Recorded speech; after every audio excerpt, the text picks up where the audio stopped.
السلام علیکم دوستو، کیسے ہیں؟ آپ کا فیڈ بیک ملتا رہتا ہے.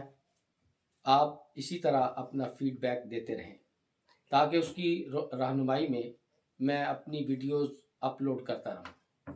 اللہ تعالیٰ آپ سب دوستوں کو، آپ جہاں کہیں بھی ہیں، اپنے حفظ و امان میں رکھے، آباد رہیں، شاد رہیں. Winston Churchill. دوسری جنگ عظیم کے خاتمے پر ونسٹن چرچل اپنے ساتھیوں کے ہمراہ لندن کی سڑکوں پر نکلا. ہر طرف گلی سڑی لاشیں پڑی ہوئی تھیں. ہر طرف تعفن اٹھا ہوا تھا، بدبو تھی، اور ان سڑی ہوئی لاشوں کو جانور اور کتے بھی نہیں کھا رہے تھے. بری حالت تھی کہ اس وقت ونسٹن چرچل کے ساتھیوں نے لوگوں کو گھروں سے آوازیں دی کہ باہر آئیے، ونسٹن چرچل آپ سے ملنے آئے ہیں. لیکن لوگ اپنے گھر میں ڈرے سہمے بیٹھے تھے اور وہ خوف زدہ تھے کہ ان کو کوئی دھوکہ دینے والا نہ ہو، کہ شاید کوئی ان کو بلا کے ان کو نقصان پہنچانے والا کوئی آیا ہے. تو اس لیے وہ نہیں نکل رہے تھے.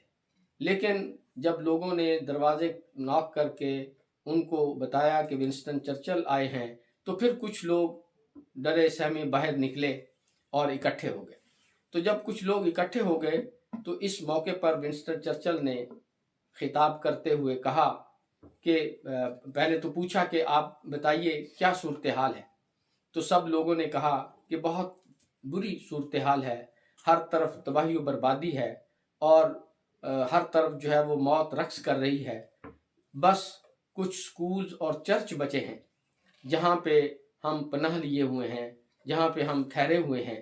تو اس پر ونسٹن چرچل نے کہا کہ اگر کچھ سکول اور چرچ بچ گئے ہیں تو پھر ہم بھی بچ گئے ہیں. اور انہوں نے اپنے خطاب کے دوران کہا کہ ہم انہی سکولوں اور انہی چرچوں کے ذریعے اپنی ملک کی ترقی اور بقا کو یقینی بنائیں گے. اور وہ اپنے دفتر گیا اور وہاں اپنے ساتھیوں سے اور اپنے وزیروں سے مل کر لندن اور برطانیہ کے لیے 200 سالہ تعمیر و ترقی کا پلان وہ تشکیل دیا. اور پھر ونسٹن چرچل نہیں رہا. ونسٹن چرچل کے بعد اور حکومت آ گئی، پھر اس کے بعد کوئی اور حکومت آ گئی، لیکن وہ تسلسل جو انہوں نے لندن اور برطانیہ کی تعمیر و ترقی کا شروع کیا تھا وہ جاری و ساری رہا. اور پھر دنیا نے دیکھا کہ وہی تباہ شدہ لندن، وہی تباہ شدہ برطانیہ دنیا کی عظیم ترین ریاستوں کے اندر شمار ہونے لگا. اور ان کے ہاں ہمیں کسی قسم کی پھر کوئی آپ دیکھیں تو کوئی کجی وہ آپ کو نظر نہیں آئے گی.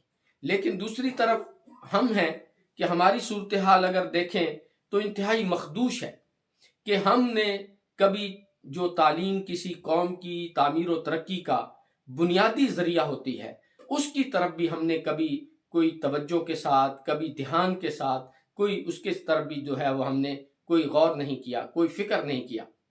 اگر ہم اپنی پہلی تعلیمی پالیسی جو قومی تعلیمی پالیسی بنائی گئی اس پر توجہ دیں کہ جب پاکستان 1947 میں معرض وجود میں آیا تو اسی سال قومی تعلیمی پالیسی مرتب کرنے کے لیے ایک تعلیمی وہ مشاورتی اجلاس بلایا گیا. اور اس کے اندر ہونا تو یہ چاہیے تھا کہ یہ تعلیم کے حوالے سے وہ پالیسی مرتب کرنے کے لیے وہ ایک تقریب منعقد ہو رہی ہے اور ایک فورم وہ اکٹھا ہو رہا ہے. ہونا یہ چاہیے تھا کہ اس کی صدارت اس وقت کے وزیر اعظم لیاقت علی خان صاحب کرتے، اور اسی طرح گورنر جنرل حضرت قائد اعظم محمد علی جناح اس کے اندر تشریف لاتے. لیکن اس اہم ترین کونسل میں اگر ہم دیکھیں تو اس کی صدارت جو اس وقت کے وزیر تعلیم فضل الرحمان نے کی. لیکن حضرت قائد اعظم اور جناب لیاقت علی خان وہ اپنی مصروفیات کی وجہ سے اس کانفرنس کے اندر وہ شریک نہیں ہو سکے. اسی طرح اگر ہم 1959 کی قومی تعلیمی پالیسی دیکھیں تو اس وقت پھر مرتب کی گئی. फिर 1970 में की गई, फिर 1972 में की गई, फिर 1979 में की गई, फिर 1998 में की गई।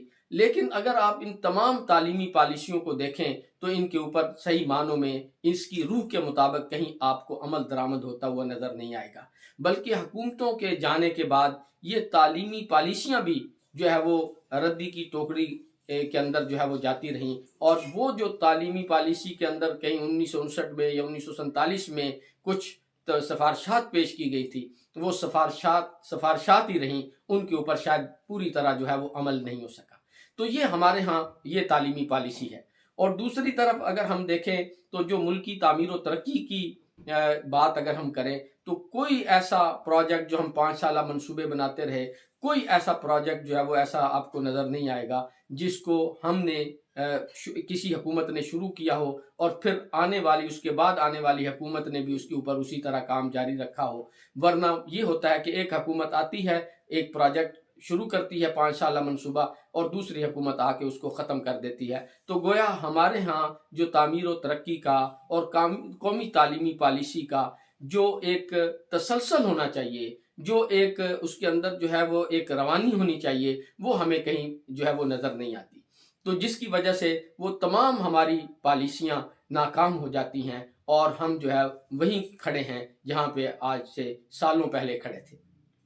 और दूसरी इस वक्त की जो हमारी सियासी बेयकीनी की फ़ज़ा है कि एक दूसरे से नफ़रतें हैं, एक दूसरे के ख़िलाफ़ गाली गलोच है, एक दूसरे के ख़िलाफ़ बयानात हैं, ऊपर से लेके नीचे सतह तक हमने लोगों के अंदर जो है वो एक नफ़रत का जो है नफ़रत पैदा कर दी है, एक दूसरे की दुश्मनी पैदा कर दी है। और कहीं पे भी हम कौमी तालीमी पॉलिसी हो या कौमी तामीर और तरक्की की कोई पॉलिसी हो, उसके ऊपर हम कायम नहीं है, एक दूसरे को जो है वो गालियां देने पे तुले हुए हैं। तो ये वो सूरत है जिसकी वजह से आज हमारी जो मईशत है वो भी तबाही के दहाने पे खड़ी है, आज हमारी तालीम है वो भी ज़बू हाली का शिकार है, आज हमारा जो अखलाकी अक़दार हैं वो भी ज़वाल पजीर हैं। और उसकी वजह सिर्फ ये है कि हमने कभी भी अपनी कौमी तालीमी पॉलिसी को ना तो तय किया है और ना ही उसके ऊपर कोई हमने जो है वो हमारे ताकतवर हलकों ने या हमारे सियासतदानों ने या हमारी हुकूमतों ने सब ने मिल बैठ कर मुल्की तामीर व तरक्की की और मुल्की तालीमी पॉलिसियों की कोई लाइन मुतय्यन नहीं की कि जनाब ये वो पॉलिसियाँ हैं कि हुकूमतें आएंगी जाएंगी लेकिन ये अमल जो है वो जारी सारी रहेगा।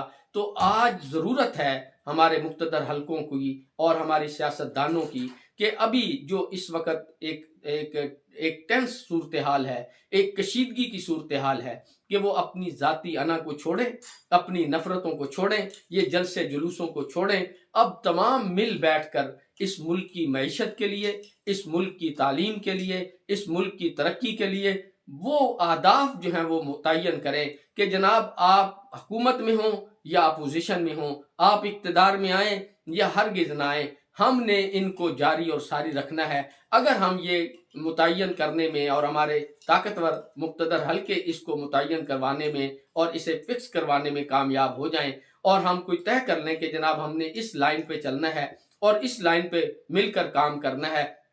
आपस के अंदर जमहूरी इख्तिलाफात होते रहते हैं, अपने नज़रियाती इख्तिलाफात होते रहते हैं, लेकिन जो मुल्की तरक्की का एक फार्मूला है वो तय होना चाहिए और उसके ऊपर हर सूरत हमें गामज़न रहना चाहिए। तो जब हम इस तरह की सूरत हाल को जो है वो तय करने में कामयाब हो जाएंगे और फिर उस समत जो है वो चल पड़ेंगे तो फिर यकीनन हम कामयाब होंगे। और अगर इसी तरह जो है वो हम एक दूसरे की टांगें खींचते रहे, एक दूसरे के खिलाफ जो है वो नफ़रतें बांटते रहे, एक दूसरे के खिलाफ जो है वो नारे लगाते रहे, एक दूसरे को चोर और डाकू कहते रहे, एक दूसरे के ऊपर जो है वो गलीज़ ज़बान इस्तेमाल करते रहे, तो फिर आप ये भूल जाएं कि हम जो है वो कभी मोहब्बत की लड़ी के अंदर जो है वो परोए जा सकते हैं, हम आपस के अंदर मुत्तहिद हो सकते हैं। तो हमें एक तो ये तय करना है कि जनाब हमारी जो कौमी तामीर और तरक्की की पॉलिसियाँ हैं वो कौन कौन सी हैं, और दूसरा हमने ये तय करना है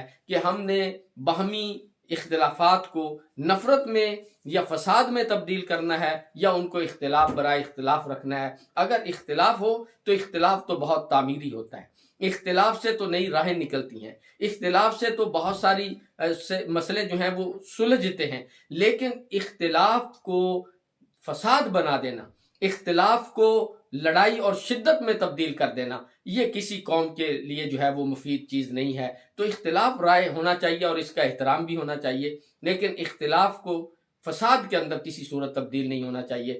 آج ضرورت ہے کہ ہم متحد ہوں، اور قائد کا وہ جو 3 اصول ہیں کہ اتحاد، تنظیم اور یقین محکم، اگر ہم اس کے اوپر عمل کریں اور ملکی تعمیر و ترقی کے اہداف کو مقرر کر لیں، تو پھر میں یہ سمجھتا ہوں کہ یہ آج کی جو صورتحال ہے تبدیل ہو سکتی ہے، ہمارا وطن بھی دیگر دنیا کے ممالک کی طرح جو ہے وہ ابھر کر سامنے آ سکتا ہے اور کامیاب و کامران ہو سکتا ہے۔ اس کے ساتھ ہی میں اپنی گفتگو کو ختم کرتا ہوں۔ اللہ تعالیٰ آپ کو، آپ جہاں کہیں بھی ہیں، اپنے حفظ و امان میں رکھے۔ اللہ حافظ۔